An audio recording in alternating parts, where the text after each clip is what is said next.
Hello and welcome to another personal leadership message that I'd like to share with you today. And I'm going to talk about a very interesting but also a very, I suppose, exciting topic. And that topic is happiness. And a lot of people search for this magic word or this magic place called happiness. And it's often, posed the question is, does success equal happiness, or does happiness equal success?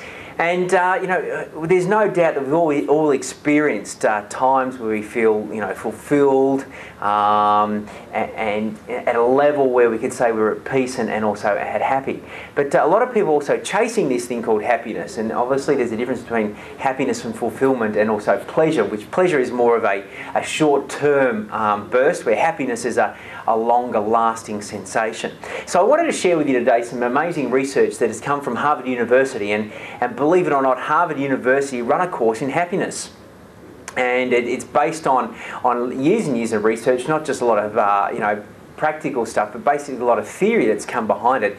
And I'd like you to share with you today that what they believe is the top 5 key habits or tips, if you could say, that if you implement into your life and fulfill on them and are disciplined by them, that it'll gradually take you to a place where you're feeling fulfilled and happy, if you'd like to call it, on a regular basis. And as we know, happiness, and when we're in that place of feeling great, it's the way we also reflect that with our relationships, not only in our family, with our friends, but also to our work colleagues, and most importantly in business, to our clients, our customers, and particularly our prospects, who we'd like them to come on board and become customers at some stage. So let's cut to the chase, and I want to run through with you the top 5 and a little bit of an explanation around all of those. So grab your pens, make some notes, and let's get going. So the number 1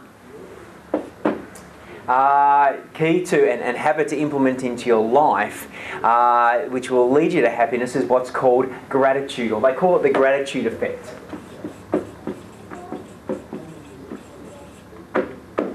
Now, what I mean by gratitude is the ability to actually look at what you can be grateful for in your life.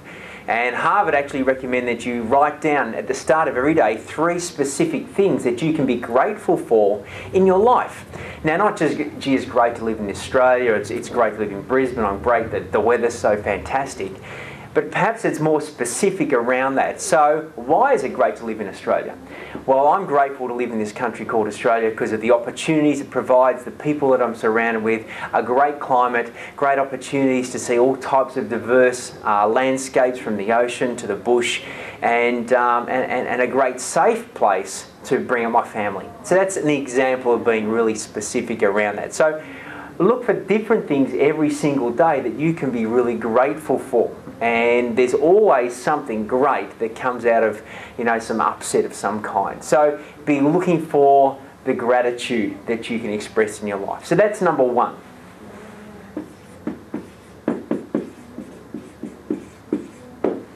Number 2 is exercise.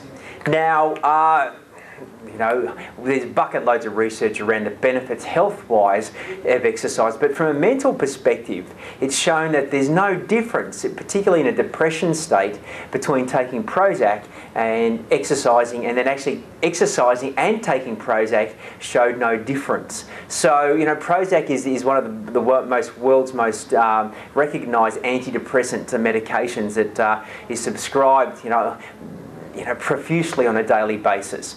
But what they showed in the research at Harvard is that if you really want to inject a natural antidepressant or mood elevator into your life, do some form of activity on a regular basis. It doesn't have to be hard yakka, but actually getting out there, moving the body keeps you, particularly the endorphins and the chemicals, the feel-good chemicals in your brain, circulating. And obviously, by committing to something like that, you feel proud about the activity that you've done as well. So exercise is a regular habit. Number 3, and this is a really interesting thing for myself, is actually keep a journal. And by keeping a journal, not like a diary where you jot down what you've done, but a journal for where you can write memorable or magical moments, or perhaps even learnings that you've taken in from the day on a day-to-day basis. So what they recommend is that at either the start of the day, the end of the day, or actually carry a journal with you at some stage, is that when there's a light bulb moment, or you see a lesson that you've learnt, that you jot that down and you start accumulating all of these things that you're learning and developing and growing on a day-to-day basis. And after a year, imagine writing something in a journal every day for 365 days. Wouldn't you have a wealth of wisdom and knowledge that I'm sure someone else would love to learn as well? So it really helps you look for the meaning behind situations and circumstances in life, and perhaps more the lesson that you're learning from it as well. The fourth one is called meditation. Now, meditation, can be described in all varying ways, and globally there's so many different variances of how to meditate. But if I want to share with you here that really the theory behind meditation here is the ability to quieten the mind. Now, for some people, that's going to a place where they're not distracted, no phones, no emails, no people, and being able to just sit and be still by yourself, with yourself, for a period of time. Now, what they showed at Harvard is even just taking 2 minutes at your desk, turning the computer off, the phone off, no distractions, closing your eyes and just focusing on the breath in and out of your mouth for just 2 minutes. And if you did that 2 or 3 times a day, helping your mind to quieten. All the noise and the distractions and the busyness of life takes over in a lot of situations. But in this situation, you become in control of your mind rather than your mind controlling you. And it's been shown that, including that habit in your life on a daily basis, a regular basis, also adds to the happiness equation. And the last one, number 5,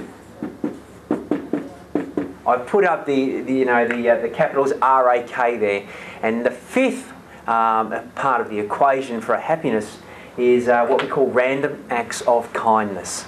By just, randomly, not necessarily planning, but randomly looking for opportunities to be kind to others, has a resounding effect back on yourself. Now, if you have a look at, the ability to give charitably, do favours for, even though we are helping out other people, it's a very selfish act because it also makes us feel great about it too. So by looking at ways to do random acts of kindness every single day, from assisting someone who's struggling with their parking trolley to, putting some money in the busker's hat as you walk past down the mall, to help someone whose car's run out of fuel, push it to the nearest service station, whatever it is, look for ways to help, maybe even go out of your way to help people, and that also makes you feel great as well, and a sense of fulfillment. So they're the 5. Gratitude, what can you look for that you can be grateful for? Exercise, get the body moving, get the blood pumping, get the great chemicals in the brain working. Write down in your journal, monumental things, things that you can learn and look for the good in what's going on. 4th is meditation. Take some time to quieten the mind. Take some time for yourself. From 2 minutes to 20 minutes to 2 hours to 2 days, maybe 2 weeks, just be able to get away and let things settle. Get some more clarity, and when you have clarity, you've got more focus, and then you're actually more purposeful in the way that you act. And the 5th one, random acts of kindness. Now I want to give you one bonus idea today. On top of all of this, that I really took away from this research that was done at Harvard, was that this word privilege, and that what they showed was that whenever you're going through a challenging situation, regardless of how small or how large it is, that if you can see that it's an absolute privilege to have this opportunity to deal with this challenge. And I'm a big believer that challenges aren't put in front of you unless you are the person or the type of person who can handle a challenge like that. And the universe in life throws things at you, and when they arrive, I believe that they wouldn't be given to you unless you're the type of person who can work it out and make it happen and work out how to deal with that. So when it does arrive, you can always know that you've learned and grown and developed, and you're a much better person today because of the challenges you've had before in the past. So when they do arrive, put a smile on your face and say, thank you for this. It's an absolute privilege to have an opportunity to deal with this situation with my team, with cash flow, with my business growth, with my family, with my finances. And look at it as a privilege because you know that there's always going to be a gift on the other side of it. You're not quite sure what it is. And also, by the way, living in this fantastic country of Australia, you know, what a privilege that you are in this position to have a challenge like this thrown at you, where if you have a look at a lot of less fortunate people in this world, they'll be just, you know, doing whatever they can, climbing over hot coals to be able to be in your situation, because your challenge is far less compared to what they may be dealing with at the moment. So see it as a privilege and say thank you for the opportunity, thank you for the challenge. My challenge to you over the next 30 days is look at ways that you can put these 5 little effects into your life, make them habits, and I know on the other side you will be in a happier place. Because one of the things, and I'm speaking from experience here, is that people ask me why or how I can be so positive and upbeat, particularly through some of the challenges that I've been through in my life. And what I recognise now, that this is the research that backs up what I've been doing in my life on a regular basis. You know, I'm always thankful. I exercise regularly. I've been using a journal now religiously for 5 years. You know, most days, if not religiously every day, writing down something that I've learnt throughout the day. I take time to be by myself, quieten the mind, and it goes without saying, look at ways you can help, add value and make other people's lives easier, and it always comes back to help you as well. Have a fantastic month implementing all of those, and I'll see you happier in the next time we catch up. Have a great day and a great month.